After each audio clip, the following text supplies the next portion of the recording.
Comment retrouver l'harmonie avec son chien après qu'il nous ait déçus, après qu'il nous ait blessés, lorsqu'on a perdu confiance en lui? Bonjour à tous, Camille Génissel, coach comportementaliste, éducateur canin, auteure, conférencière et formatrice. Je vous aide et je suis un maximum de famille depuis 2009.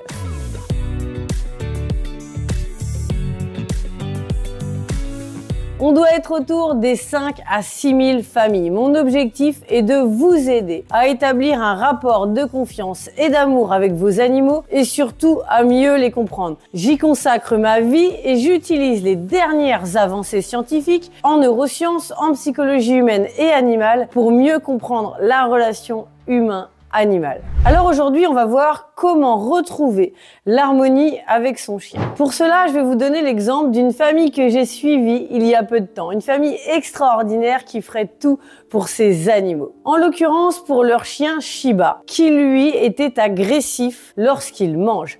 En effet, c'est un chien qui est très tendu au moment de la nourriture lorsqu'on s'approche avec la gamelle. Alors on entend souvent qu'il faut juste tout simplement apprendre au chien à ne pas bouger, on dépose la gamelle et on lui donne ensuite. Le problème, c'est que ça ne marche pas toujours comme ça. Parce qu'il y a certains chiens, en fonction de leur vécu, et c'était le cas de ce pauvre chien, ce chien avait l'intention de protéger sa nourriture et surtout il avait peur qu'on lui reprenne sa nourriture. En fait, contrairement à ce qu'on entend souvent, la plupart des chiens, lorsqu'ils vont protéger leur nourriture, leur canapé, leur panier ou autre, ce n'est pas pour dire qu'ils sont les dominants. Ils ont autre chose à faire dans leur vie, même si c'est quelque chose qui rentre en ligne de compte, surtout entre chiens, par rapport à la hiérarchie. Mais il ne faut pas confondre avec la relation humaine. Ce qui est très important, c'est de se dire, mais pourquoi ce chien fait cela? Eh bien, tout simplement parce qu'il a peur qu'on lui reprenne sa gamelle. Et au moment où il se sent vraiment en danger, eh bien, qu'est-ce qu'il va faire? Il va mordre. Et c'est ce qui s'était passé pour cette famille. Il a mordu à plusieurs reprises la dame qui lui donnait à manger.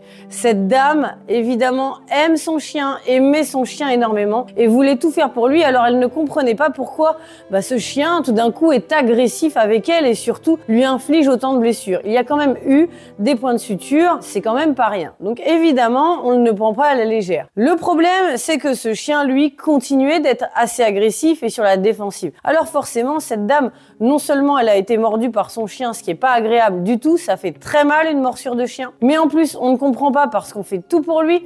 Donc quand c'est comme ça, on se pose beaucoup de questions, on se sent en quelque sorte trahi, déçu par son chien. Et alors, comment faire pour retrouver l'harmonie? Eh bien, c'est sûr que quand on a perdu confiance, après, c'est difficile de recréer une relation positive. C'est comme entre deux êtres humains, bien sûr. Alors, on va recommencer depuis le début. Eh bien, tout simplement, il suffit de comprendre pourquoi la personne a agi de cette manière. Déjà, en général, ça suffit à relativiser et à dédramatiser la situation. Le chien, lui, fait cela tout simplement parce qu'il a peur qu'on lui prenne de la nourriture. En général, c'est lié aux quelques premières semaines de leur vie, pendant l'élevage, où on va se retrouver avec un chien qui a pris l'habitude de partager ses repas avec les autres chiots, tout simplement parce que certains éleveurs leur donnent de cette manière-là. Chacun fait comme il peut, on n'est pas là pour juger. Par contre, ce qui peut poser problème, c'est sur certains chiens qui sont sensibles, on va se retrouver avec des chiens, qui vont dire: Tiens, depuis tout petit, je dois partager ma gamelle avec d'autres chiens, alors faut peut-être que je la protège. Donc, ce que je vais faire, c'est que je vais faire en sorte que personne ne puisse approcher pour que je puisse être sûr d'avoir de la nourriture. Pour lui, sa vie est en jeu, c'est quelque chose de naturel, c'est quelque chose qui est normal et ça lui serait très utile dans la nature, évidemment. Maintenant, on va lui faire comprendre que non. Notre objectif, ça n'est pas de lui retirer sa nourriture. Donc, tout ce qu'on entend en disant qu'il faut l'habituer à retirer la gamelle, surtout, comme ça il ne dira rien, eh bien c'est surtout tout le contraire qu'il faut faire. Parce que retirer la gamelle à un chien lui montre qu'on peut justement lui retirer la gamelle. Et c'est ce dont il a peur. Donc on ne va pas le faire.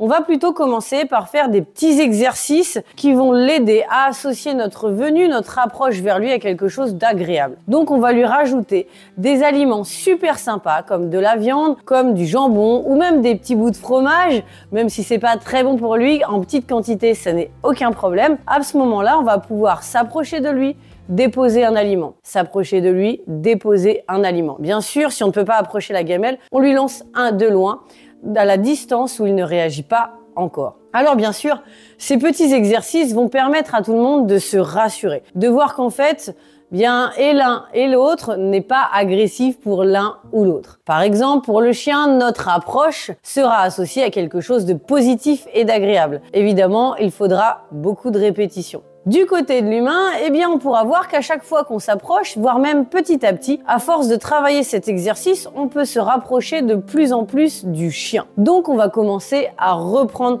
confiance en lui et à voir que, en effet, c'était bien dû à cela. Il avait tout simplement peur qu'on lui prenne de la nourriture. Alors, évidemment, du coup, on n'est plus en train d'extrapoler en se disant mince, ce chien qui m'a mordu, ça se trouve, il devient dangereux, il va pouvoir me remordre dans d'autres situations. Eh bien, non. En fait, il ne peut pas vous remordre dans d'autres situations puisque c'est uniquement par rapport à la nourriture qu'il fait cela. Le principe est donc de continuer à rétablir cette confiance. En dehors de ces petits exercices qui vont en même temps résoudre le problème de comportement du chien, le mieux est de repartager un maximum de moments positifs avec lui. Plus vous avez de moments positifs avec lui, plus votre jauge de positif, de confiance et d'amour se rallonge. À ce moment-là, votre chien va de plus en plus être proche de vous à nouveau et à ce moment-là, vous aussi, vous allez reprendre confiance. Alors, ces moments positifs, eh bien, ça peut tout simplement être des promenades, un maximum de promenades, en laisse ou pas, dans différents lieux. Ça permet de vraiment repartager des moments avec lui. Ça peut être aussi des moments de jeu, tout simplement. Par exemple, dans le jardin, prendre le temps de jouer avec lui, sans rien lui demander. Et c'est là où on arrive à la troisième solution pour rétablir une harmonie avec son chien. C'est tout simplement établir un lien de confiance. Et donc, on va utiliser ce qu'on appelle le pairing. Le pairing est une solution miracle pour rétablir une bonne relation avec n'importe quel être vivant. Donc, je vous propose, c'est de faire du pairing à ce moment-là. Qu'est-ce que ça veut dire? Associez vos moments à quelque chose de positif, mais positif uniquement. Sans rien lui demander, sans rien demander à la personne ou au chien en question. Eh bien, par exemple, on va tout simplement s'asseoir au sol et attendre un petit peu. S'il vient vers nous, c'est très bien. S'il ne vient pas, on le laisse tranquille. S'il vient nous faire un câlin, on répond et on lui fait un câlin. Par contre, on lui demande rien, ni même va chercher la balle, viens me voir, on va faire un câlin. Là, on est déjà en train de demander des choses et souvent, on ne s'en rend pas compte, mais on est déjà en train de l'étouffer. Alors, s'il a du mal à prendre confiance, eh bien, évidemment, ça risque d'être compliqué et on risque de se rééloigner. Donc, il faut utiliser du pairing pour y associer du positif. Il faut utiliser les petits exercices d'éducation, en tout cas sur le comportement, par exemple alimentaire, comme l'exemple que je vous ai donné là. Mais aussi, il faut utiliser des moments positifs. Avec cela, vous allez pouvoir recréer un lien de confiance. Mais le principal, c'est surtout de comprendre pourquoi son chien a eu tel ou tel comportement.